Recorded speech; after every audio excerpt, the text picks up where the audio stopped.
अस्सलाम वालेकुम। आज जो टॉपिक हम डिस्कस करेंगे ये है green house effect.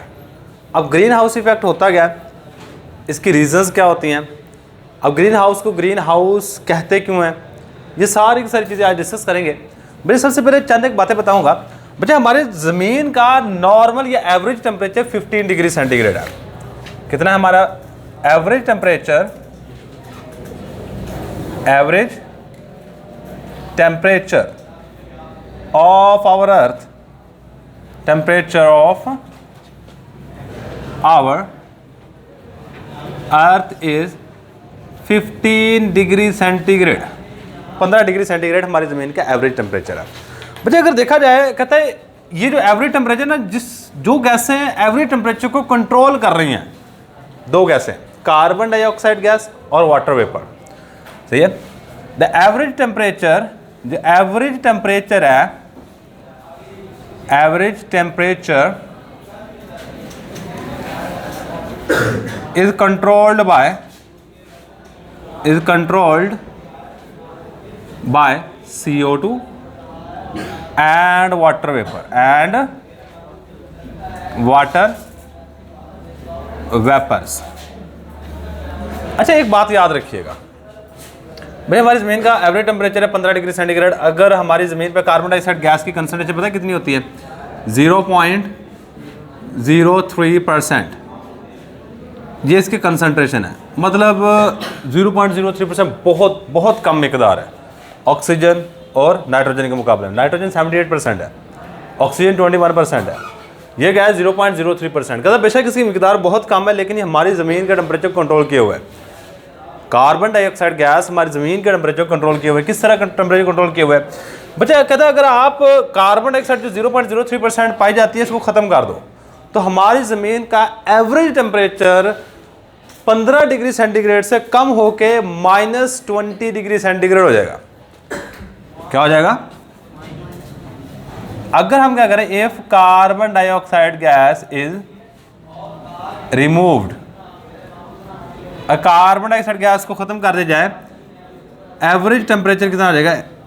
Average temperature will be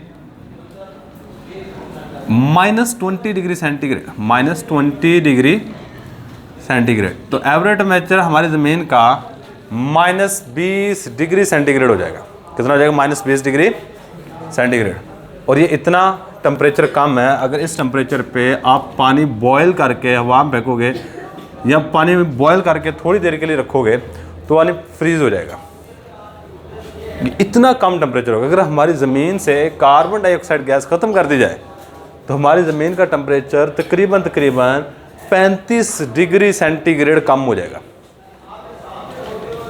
सही है। अगर हमारे वहाँ पे मरी के अंदर सर्दियों में टेम्परेचर कितना जाता है? तकरीबन -1 पे जाता है, तो -35 हो जाएगा। और जो -35 टेम्परेचर बहुत कम है, इस टेम्परेचर पर अगर आप पानी के अंदर, हवा के अंदर पानी फेंकोगे, उबाल के फेंकोगे, नीचे आता है तो वो बर्फ़ में चेंज हो जाएगा। इतना कम टेम्परेचर है। सही है। अब मैं इसके बारे में कुछ इंटरेस्टिंग इन्फॉर्मेशन बताऊंगा। बेसिकली हमारा जो मेन टॉपिक है वो ग्रीन हाउस इफेक्ट है। एक अल्लाह पाक ने कुदरती निज़ाम बना रखा है। वो कुदरती निज़ाम क्या है भैया? एक नेचुरल सिस्टम है। आप उस नेचुरल सिस्टम को समझिएगा। भैया दो चीज़ें अल्लाह पाक ने पैदा की हैं, एक पौधे हैं और एक इंसान है, या ह्यूमन है या एनिमल है। अब इन दोनों में ना एक अल्लाह पाक ने साइकिल चला रखा है प्लांट्स और एनिमल्स के दरम्यान में। भाई देखो, एनिमल्स सांस लेने के लिए, रेस्पायरेशन के लिए कौन सी गैस इस्तेमाल करते हैं? Oxygen gas. कौन सी गैस इस्तेमाल कर रहे हैं? Oxygen gas. और इंसान रेस्पायरेशन के बाद एक गैस खारिज करते हैं, वो है कार्बन डाइऑक्साइड गैस। और पौधे फोटोसिंथेसिस में, पौधे क्या करते हैं? फोटोसिंथेसिस में इसी गैस का इस्तेमाल कर रहे होते हैं। आपने इक्वेशन पढ़ी हुई है, पौधे वाटर और कार्बन डाइऑक्साइड गैस को मिला के क्या बना देते हैं? क्लोरोफिल और सूरज की रोशनी की मौजूदगी में ग्लूकोज बना रहे हैं, C6H12 O6 साथ में ऑक्सीजन गैस बन रही होती है। देखो पौधे क्या कर रहे हैं, कार्बन डाइऑक्साइड गैस को यूज कर रहे हैं, ऑक्सीजन गैस पैदा कर रहे हैं। और एनिमल्स में जानवर भी आ जाते हैं, इंसान भी आ जाते हैं, सारी की सारी चीज़ें एनिमल्स में आ जाएंगी। एनिमल्स इसी ऑक्सीजन गैस को इस्तेमाल करते हैं और रेस्पायरेशन के दौरान कार्बन डाइऑक्साइड गैस बाहर निकालते हैं, सांस लेने के दौरान कार्बन डाइऑक्साइड बाहर निकाल लेते हैं। ये अल्लाह पाक ने नेचुरल सिस्टम बना रखा है, सही, जो वेल स्टेब्लिश्ड है। कहते हैं ऑक्सीजन और कार्बन डाइऑक्साइड गैस की मिकदार हवा के अंदर कांस्टेंट रहती है। कहते लेकिन कुछ सदियों से, प्रीवियस कुछ ईयर से ये हो रहा है कि ह्यूमन एक्टिविटीज़, इंसानी सरगर्मियों की वजह से कार्बन डाइऑक्साइड गैस की मिकदार ऐसा बढ़ती जा रही है। और कार्बन डाइऑक्साइड गैस की मिकदार बढ़ने से हुआ क्या, आप ये तो आपने अभी कहा है कि कार्बन डाइऑक्साइड ज़मीन का टेम्परेचर कंट्रोल किया हुआ, बिल्कुल सही है। अगर कार्बन डाइऑक्साइड गैस को खत्म करते हैं तो ज़मीन का टेम्परेचर बहुत कम हो जाए, बिल्कुल सही है। अगर कार्बन डाइऑक्साइड गैस की मिकदार हवा में बढ़ती है तो ज़मीन का टेम्परेचर भी बढ़ेगा। वो किस तरह बढ़ेगा, यही चीज़ें आज हमने समझनी है। सही बच्चे, ये बड़ी वो चीज़ें थी जो आप बेशक करो ना करो ऑलमोस्ट बराबर है, लेकिन इनको थोड़ा बहुत समझ होना चाहिए कि बातें की क्या हैं। सही है। तो बच्चे ह्यूमन के लिए, एनिमल्स के लिए लाइफ गैस ऑक्सीजन है, पौधों के लिए life gas carbon dioxide gas है। ये एमसीक्यू आता है क्या, लाइफ गैस, ये एमसीक्यू पास पेपर में आ जाए, लाइफ गैस फॉर प्लांट के लिए लाइफ गैस कौन सी है, क्योंकि कार्बन डाइऑक्साइड गैस है। अगर कार्बन डाइऑक्साइड गैस नहीं होगी तो पौधे फोटोसिंथेसिस नहीं कर पाएंगे और मर जाएंगे। और इंसानों के लिए life gas for animal, life gas for animals के लिए लाइफ गैस कौन सी होगी, oxygen gas is life gas for animals, ये दो बातें आपने अपने ज़हन में उठा लेनी है। अच्छा, सबसे पहली बात हम, क्योंकि जो टॉपिक स्टार्ट करना है, जो डिस्कस करना है, वो जो ग्रीन हाउस इफेक्ट है। भाई ग्रीन हाउस इफेक्ट एक ऐसा टॉपिक है जो आपको 9th में, 10th में, फर्स्ट ईयर में और सेकेंड ईयर में हर जगह पे मिलेगा। ऐसा टॉपिक सेकेंड ईयर की बायोलॉजी में और इसके अलावा फर्स्ट ईयर में भी कहीं ना कहीं मिल जाता है, मुझे लगता है। सही, 9th में आपने पढ़ा है ना, फिजिक्स में पढ़ा है, 10th में आप यहाँ पढ़ रहे हो, बायो में है ना। मतलब ये ऐसा टॉपिक है, ओजोन डिप्लीशन, सही है, एसिड रेन और ये वाला टॉपिक, ये 3 टॉपिक ऐसे हैं जो कि आपको बुक्स में रिपीटिशन है। मतलब ये 12वीं क्लास में 3 टॉपिक हैं बायोलॉजी में, ये टॉपिक रिपीट होते रहते हैं। सही, कॉन्सेप्ट समझिएगा कि ग्रीन हाउस का मतलब क्या है और ग्रीन हाउस इफेक्ट का मतलब क्या है। कंसंट्रेशन आपकी व्हाइट बोर्ड पे हो। सबसे पहले मैं मतलब समझाऊं ग्रीन हाउस कहते हैं किसको है। सबसे पहली बात हम करेंगे किसकी, देखो ग्रीन का मतलब सब्ज, हाउस मीन क्या मतलब, सब्ज का। ठीक है, मैं आपको पहले एक एग्जांपल दे दूं, ये हमारे यहाँ यूज़ किया जाता है। बच्चा आपने देखा होगा जो सर्दियाँ होती हैं ना, जब सर्दियाँ, तो फसलों में ना सब्जियाँ वगैरह के उगाव के लिए वो शॉपर को डाल के ना, शापर, हाँ, इसे शापर इस तरह करके वो बांस लगा के इसके ऊपर शापर लगा के इसके अंदर सब्जियाँ बीजी होती हैं। सही है। हमें पता क्या कहा जाता है, हमें ये लगता है कि शायद वो कोरा शोरा पड़ता है, उससे बचाव के लिए ये काम किया हुआ है। ऐसी बात नहीं है, ये बेसिकली उन्होंने ग्रीन हाउस क्रिएट किया हुआ है। ये सबसे बेस्ट एग्जाम्पल है जो हमारे यहाँ पे यूज़ हो रही है। सही है, मैं और भी एग्जाम्पल दूंगा, आप इस चीज़ को फील कर सकते हो ग्रीन हाउस से क्या मुराद है। देखो ग्रीन हाउस बेसिकली ग्लास का बना हुआ एक कमरा होता है। अब मेरी बातें समझ लेना, ग्रीन हाउस बेसिकली क्या है, ग्लास का बना हुआ कमरा है और इसके अंदर ना हमने मुख्तलिफ सब्जियां या फिर मुख्तलिफ पौधे उगाए रखे होते हैं। और याद रखिए ये पौधे वो होते हैं जो अमूमन गर्मियों में होते हैं। कौन से होते हैं, गर्मियों में होते हैं, और इनको हमने सर्दियों में उगा रखा है। कहाँ पे उगा रखा है, सर्दियों में उगा रखा है। तो ये अब होता क्या, सूरज से ना कुछ रेडिएशंस आती हैं। सही है बच्चे, सूरज से आती हैं अल्ट्रा वायलेट रेडिएशन, और यहाँ पे आती हैं और ज़मीन के अंदर जाकर जज़ब हो जाती हैं। बच्चे जो सूरज से शुआएं आ रही होती हैं, ये याद रखिएगा, इसको कहते हैं यूवी रेडिएशन। यूवी रेडिएशन मतलब अल्ट्रा वायलेट रेडिएशन है। बच्चे इनकी वेवलेंथ की बात की जाए तो अल्ट्रा वायलेट रेडिएशन की वेवलेंथ स्मॉल होती है, हैव स्मॉलर वेवलेंथ, इनकी वेवलेंथ स्मॉलर होती है। क्या होती है? इनकी वेवलेंथ छोटी होती है। और बच्चे जिस चीज़ की वेवलेंथ स्मॉलर होगी उसकी हैव हाई एनर्जी, उसकी एनर्जी ज़्यादा होगी। हैव हाई एनर्जी, उसकी एनर्जी ज़्यादा होती है। ये वेवलेंथ होती क्या है? देखो आपने ना वेव इस तरह की बनाई होगी, फिजिक्स में पढ़ा होगा। एक वेव ये ले लेता हूँ, एक वेव ये लेता हूँ।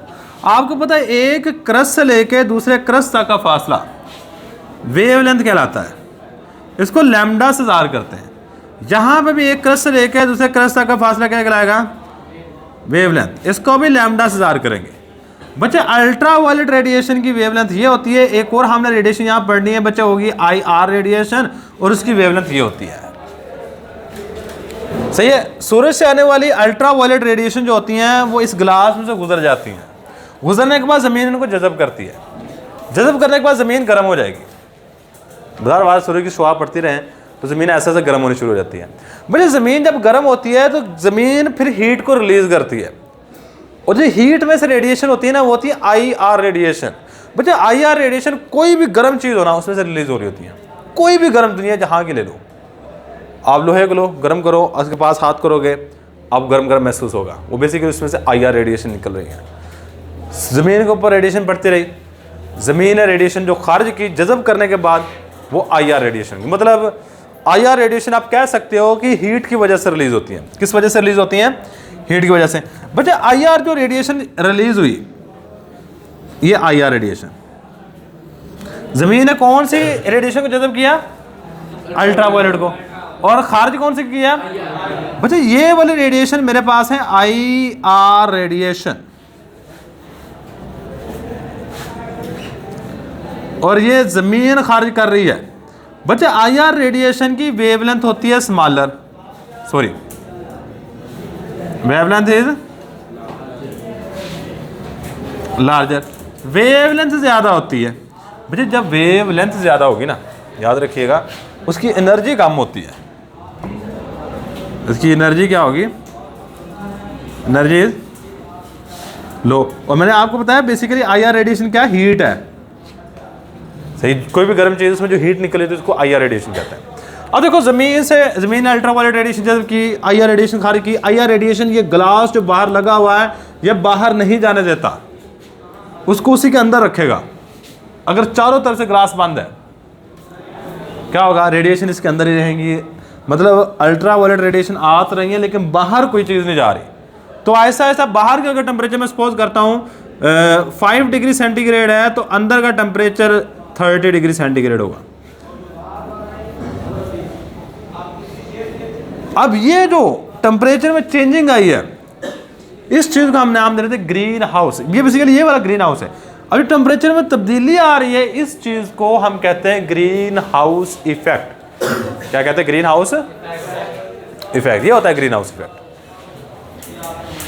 क्लियर यहाँ तक कि ग्रीन हाउस इफेक्ट क्या है? सूर्य से आने वाले अल्ट्रा वायलेट रेडिएशन को जज़ब करती है, ग्लास गुजरने देता है, ज़मीन जज़ब करती है, ज़मीन जज़ब करने के बाद IR रेडिएशन खारिज करती है जिनकी वेवलेंथ लॉन्गर होती है, और इन रेडिएशन को ये जो ग्रीन हाउस है इसकी दीवारें बाहर नहीं जाने देती और वो इसी के अंदर रहती हैं, और इसकी वजह से इसका टेम्परेचर बढ़ना शुरू हो जाता है। वो ग्रीन हाउस है। चलो मैं आपको एग्जांपल देता हूँ, आप घर जाके एक्सपेरिमेंट कर सकते हैं, बेशक गर्मी हो या सर्दी हो। मुझे एक शापर लीजिएगा, शापर लेके उसको अपने हाथ के ऊपर से बांध लीजिएगा। आप देखोगे आपके हाथ पे पसीना आना शुरू हो जाएगा, थोड़ी देर तक अंदर का टेम्परेचर ऐसा ऐसा बढ़ना शुरू हो जाएगा। क्यों? सेम काम है। वो जो शापर है वो बाहर से रेडिएशन अंदर तो आने दे रहा है, लेकिन आपके जिस्म जो हीट रिलीज कर रहा है वो बाहर नहीं जाने दे रहा, जिसकी वजह से क्या होता है? अंदर का टेम्परेचर ऐसा ऐसा बढ़ना शुरू हो जाता है। सेम काम आपको वो कर रहे होते हैं। ये सब्जियों के ऊपर लगाए होते शापर, वो बाहर से शुआएं आने तो देते हैं लेकिन अंदर से बाहर नहीं जाने देते, जो अंदर वाला टेम्परेचर बढ़ता रहता है। अच्छा, कभी बेकरी में जाइएगा, किसी बेकरी में जहाँ पे वो फ्रूट शूट ये वो केक शेक बनते हो, उनसे कभी पूछिएगा वो कैसे बनाते हैं।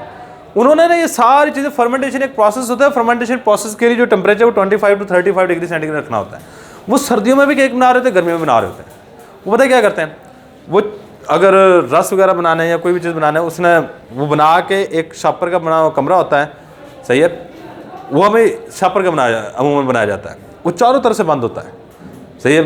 मेरा एक स्टूडेंट था, उसने बताया था कि सर जो शापर का बना होता है, हम उसके अंदर जो चीज़ बना के रखनी होती है उसको बना के रख देते हैं, उसमें फर्मेंटेशन होती है, तो वो फूल जाता है, डबल रोटी वो फूल जाएगी कुछ दिनों के बाद। सही है। जो कहते हैं खमीर उठना, वो खमीर उठता है और वो डबल रोटी या रस वगैरह बन जाते हैं। कहता है अगर वो शापर में थोड़ी सी भी हवा चली जाए ना, वो जितनी भी अंदर चीज़ें लगाई होती हैं वो सारी की सारी ख़राब हो जाती हैं, वो हमारे किसी काम की नहीं रहती। मैंने पूछा कभी ख़राब भी हुई हैं? कहता हाँ हुई हैं। तो इसलिए हमें बहुत एहतियात करनी पड़ती है कि टेम्परेचर बाहर से बहुत ज़्यादा कम ना हो जाए।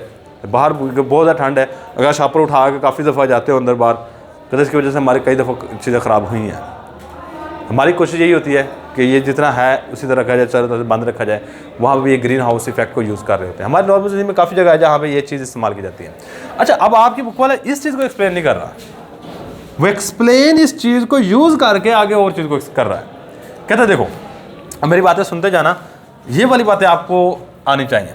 कहता ये सपोज करो ये हमारे पास ज़मीन है, ये क्या हमारे पास अर्थ है, वो आपको तो ज़मीन के इर्द मुख्तलिफ ऐसा गुलाब है। मैं सपोज करता हूँ यहाँ पे हमारे पास एक गुलाब बना हुआ है, किसका? मैं सिर्फ जो आज बात करूँगा जिस गैस की बच्चे, वो कार्बन डाइऑक्साइड गैस होगी। कौन सी गैस होगी? CO2 gas. तो ये ज़मीन के इर्द, क्योंकि चारों तरफ होता है, मैं चारों तरफ नहीं बना रहा, मैं चलो इतना बना देता हूँ, सही है, ताकि आपको बात समझ आ जाए। अब देखो ये जो कार्बन डाइऑक्साइड, ये दो गैसें मैंने यहाँ बनाई हैं मुझे, CO2 एंड H2O। अब ये एक MCQ आपके एक्सरसाइज के अंदर दिया गया है बच्चे। इन दो गैसों को हम नाम दे रहे होते हैं green house gases. Green house gases. अगर आपको पेपर में आ जाए which of the following are green house gases, तो याद रखिएगा carbon dioxide gas and water vapour, ये दो गैसें हैं जिनको ग्रीन हाउस गैसेज कहते हैं। क्या कहते हैं? Green house. ये अपने जहन में अच्छे तरीके बैठा लीजिए। अभी तक जो MCQ पढ़े ना, एक ओजोन लेयर कहाँ पाई जाती है? स्ट्रेटोस्फीयर में। और एक ग्रीन हाउस गैसेज कौन कौन सी हैं? कार्बन डाइऑक्साइड गैस है और वाटर वेपर। ये बड़ी दफ़ा MCQ आया हुआ है। अच्छा, अब होता क्या ये ग्रीन हाउस गैसेज है? कि ये ग्रीन हाउस गैसेज होती हैं, ये act as a glass, act as a glass of greenhouse. Greenhouse का जो ग्लास है उसकी तरह अमल कर रही होती हैं। अब होता क्या है भाई, ये सूरज है, सूरज से कौन सी रेडिएशन आएंगी? अल्ट्रा वायलेट, जिनकी वेवलेंथ क्या होगी? कम होगी। सही है। ये रेडिएशन आई सूरज से, और जब ज़मीन के ऊपर ये रेडिएशन गिरेंगी, ज़मीन रेडिएशन जज़ब करेगी। सही है। जज़ब करने के बाद रेडिएशन खारिज होंगी IR। सही है। हमारे पास IR रेडिएशन है और IR रेडिएशन, इंफ्रारेड रेडिएशन जो होंगी बच्चे, इनकी वेवलेंथ याद रखिएगा, वेवलेंथ क्या होगी? लार्जर होगी। वेवलेंथ लार्जर होगी। और जो अल्ट्रा वायलेट रेडिएशन आ रही हैं, UV रेडिएशन, बच्चे इनकी वेवलेंथ स्मॉलर होती है, have smaller wavelength, smaller wave length, इनकी वेवलेंथ स्मॉलर होगी, छोटी होगी। अब ये जो ग्रीन हाउस गैसेज हैं, ये अल्ट्रा वायलेट रेडिएशन को तो गुजरने देती हैं, लेकिन ज़मीन इन रेडिएशन को जज़ब करने के बाद जो IR रेडिएशन खारिज करती है उनको ये जज़ब कर लेती हैं, मतलब बाहर नहीं जाने देंगी, इसको रिफ्लेक्ट कर देंगी या जज़ब कर लेंगी, ये बाहर नहीं जाएगी रेडिएशंस। जब रेडिएशन बाहर से आ तो रही हैं लेकिन बाहर जा नहीं रही, तो ज़मीन का टेम्परेचर क्या होना शुरू किया? ऐसा ऐसा बढ़ना शुरू किया। सही है। अगर आपके ये जो कार्बन डाइऑक्साइड गैस की मिकदार ज़्यादा होगी तो ज़्यादा IR रेडिएशन जज़ब करेगी, अगर मिकदार कम होगी तो कम IR रेडिएशन जज़ब करेगी। बच्चे इसी वजह से कार्बन डाइऑक्साइड गैस ज़मीन का टेम्परेचर मेंटेन किए हुए है। सही है। इसे क्या हुआ जी? Temperature of our earth is maintain. कैसे? कि अल्ट्रावायलेट रेडिएशन आती है और ज़मीन से जो IR रेडिएशन खारिज होती हैं। सही है। चलो मैं यहाँ पे एक बात, earth absorb earth absorb UV radiation, UV radiation जज़ब करेगी and emit IR radiation, IR radiation, IR radiation को एमिट करेगी, खारिज करेगी।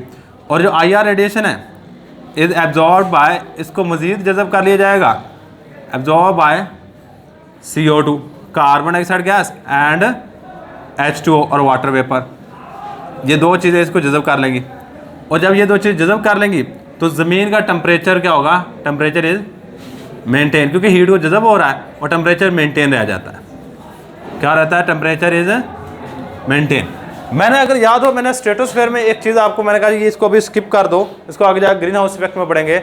मुझे सवाल था how temperature of our earth is maintained, how temperature of our earth is maintained. अब होता किस तरह है मेंटेन, इसकी रीजन सुनिएगा। Ultraviolet radiation are coming from sun which is absorbed by, यहाँ these radiation are pass through the green house gases such as carbon dioxide gas and water vapour.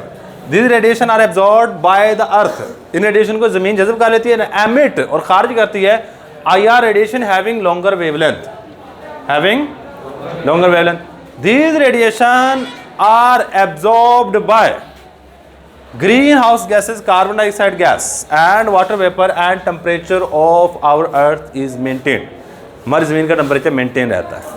ये बात वही है, सूर्य से अल्ट्रावायलेट रेडिएशन है, ज़मीन ने जज़ब की, आई रेडिएशन खारिज की, वो कार्बन डाइऑक्साइड जज़ब कर लेती है और हमारी ज़मीन का टेम्परेचर मेंटेन रह जाता है। अब होता क्या है, कहता है कुछ सालों से हमारी ज़मीन में देखो किसी भी चीज़ को जलाते हो ना, किसी भी चीज़ को जलाते हो, जलाने की वजह से कार्बन डाइऑक्साइड गैस पैदा होती है। कहते हैं ह्यूमन एक्टिविटीज़ की वजह से, ह्यूमन एक्टिविटीज़ की वजह से क्या हो रहा है, ह्यूमन एक्टिविटीज़ की वजह से हमारे कंसंट्रेशन ऑफ कार्बन डाइऑक्साइड जो है ना ये बढ़ रही है, कंसंट्रेशन ऑफ CO2 इंक्रीज हो रही है। क्योंकि किसी भी चीज़ को जलाते हो, देखो आप पेट्रोल जला रहे हो ऑटोमोबाइल के अंदर, डीजल जला रहे हो, घरों में गैस जला रहे हो, कोई लकड़ी जलाते हो, वहाँ से कार्बन डाइऑक्साइड गैस रिलीज होती है। कि जो कार्बन डाइऑक्साइड गैस रिलीज होती है ये हमारे एटमॉस्फेयर में जमा होनी शुरू हो जाती है, जिसकी वजह से मोर हीट इज अब्जॉर्ब्ड। जब ज़्यादा कार्बन डाइऑक्साइड गैस होगी तो ज़्यादा हीट जज़ब होगी, मोर हीट इज एब्जॉर्ब्ड, ज़्यादा हीट जज़ब होना शुरू हो जाती है। और इसके वजह से क्या होता है, temperature of our earth is, temperature of our earth is increase। हमारी ज़मीन का दर्जा हरारत बढ़ना शुरू हो जाएगा। क्या होना शुरू हो जाएगा, हमारी ज़मीन का दर्जा हरारत बढ़ना शुरू हो जाएगा। भाई ये जो चीज़ है इसको कहते हैं ग्रीन हाउस इफेक्ट। ये चीज़ इसको क्या कहते हैं, ग्रीन हाउस इफेक्ट। इसके बाद में एक डेफिनेशन दी गई ग्लोबल वार्मिंग की। किसकी, व्हाट आर ग्लोबल वार्मिंग। देखो वर्ड पे गौर करो, ग्लोबल पूरी ज़मीन को कहते हैं, ग्लोब से निकला वर्ड, वार्मिंग वर्ड वार्म से निकला है, वार्मिंग वर्ड कहाँ से निकला है, गरम।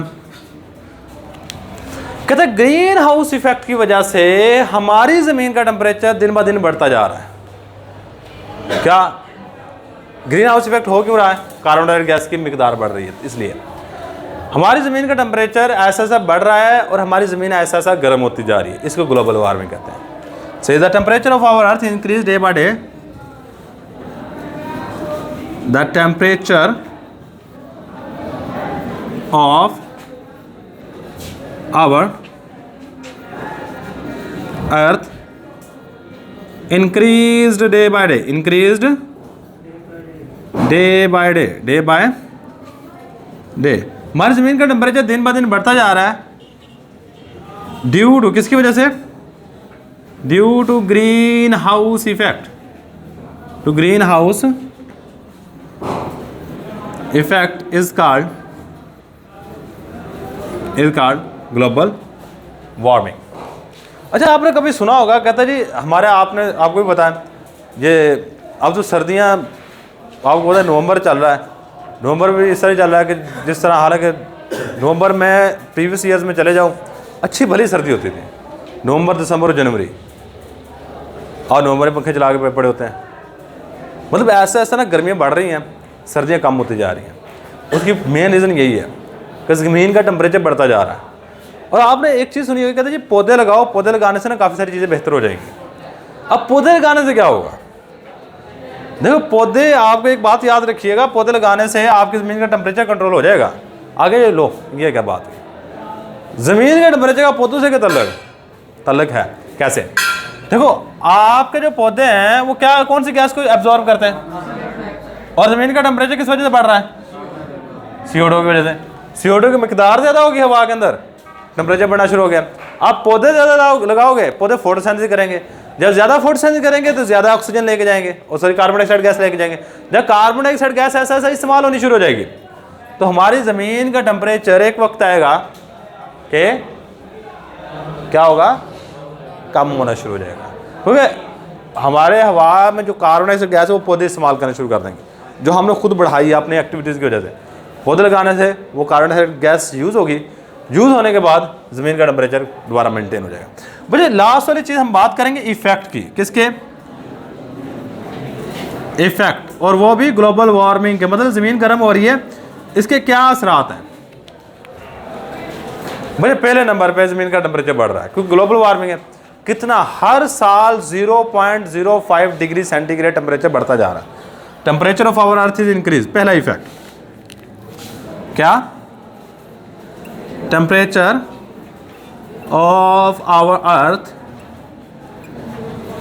Is increased every year. और कितना बढ़ रहा है हर साल? 0.05 डिग्री सेंटीग्रेड। ये वैल्यू याद रखिए, MCQ आ सकता है। बच्चा अभी मैंने एक बात बताई कि गर्मियां बड़ी होती जा रही हैं, सर्दियां छोटी होती जा रही हैं। तो कहते जी वेदर पैटर्न, जो मौसमियाती पैटर्न है ना, वेदर पैटर्न यही होता है। पैटर्न आपको मतलब पता है, सही है, कि सर्दी गर्मी कितने महीने रहती है, वो चेंज होता जा रहा है सारे का सारा। पहले सर्दियां ज़्यादा देर तक आती थी, आप थोड़ी देर तक आती हैं, सही है। सो हमारे पास सेकंड जो पॉइंट है, weather pattern, weather pattern is disturb. जो वेदर पैटर्न ये डिस्टर्ब हो रहा है, क्या हो रहा है? Weather pattern is disturb. अच्छा, इसके बाद नेक्स्ट बात देखो, जब ज़मीन का टेम्परेचर बढ़ेगा तो जो बर्फ़ ग्लेशियर पे या पहाड़ों पे पड़ी हुई है वो पिघलेगी, और आपके मैक्सिमम दरियाओं के अंदर पानी आपको पहाड़ों से आता है, ग्लेशियर से आ रहा होता है, सही है बच्चे। ग्लोबल वार्मिंग की वजह से, ग्लोबल वार्मिंग की वजह से टेम्परेचर बढ़ेगा। टेम्परेचर बढ़ने की वजह से glaciers and ice caps starts melting, ये पिघलना शुरू हो जाएंगे। पिघलने के बाद दरियाओं में पानी ज़्यादा आएगा, high level of water in river. दरियाओं में पानी की मिकदार ज़्यादा हो जाएगी, और जब दरियाओं में पानी की मिकदार ज़्यादा, ये अभी सैलाब आ रहे हैं, आपको पता है सारे दरियाओं से आ रहे हैं, सही है। क्या होता है, दरिया जितना पानी बर्दाश्त नहीं कर सकता, उससे ज़्यादा पानी अगर दरिया में आएगा तो ऐसा ऐसा सैलाब आने शुरू हो जाएंगे। काज फ्लड, सैलाब वगैरह आएंगे। बच्चे वो इलाके देखो, आपके दरियाओं में जब ये ग्लेशियर वगैरह पिघलेंगे तो सारे का सारा पानी आपको पता है कहाँ पर जाके गिरता है? समंदर में। जब ज़्यादा पानी आपके यूज़ में नहीं होगा, आप सारे के सारे जा गिरा दोगे समंदर में, और समंदर में जब पानी गिरता रहेगा, ऐसे ऐसे समंदर का लेवल बढ़ना शुरू हो जाएगा, और जो समंदर के करीब करीब इलाके हैं ना, वो डूबने शुरू हो जाएंगे, और डूब चुके हैं काफ़ी सारे। आप जाकर नेट पे जाकर सर्च करो, बहुत सारे आइसलैंड ऐसे हैं जो डूब चुके हैं, जो समंदर के करीब करीब इलाके थे। वो हर साल समंदर की सतह बढ़ती जा रही है, सही है। तो क्या होता है जी, ग्लोबल वार्मिंग की वजह से सी लेवल भी क्या हो रहा है? सी लेवल राइज अप, ये बढ़ता जा रहा है, और सी लेवल राइज अप होने की वजह से low areas near sea are submerged. Submerged का मतलब होता है डूब जाना, क्या हो जाना, डूब जाना। सही है, ये हमारे पास लास्ट वाला पॉइंट आ गया।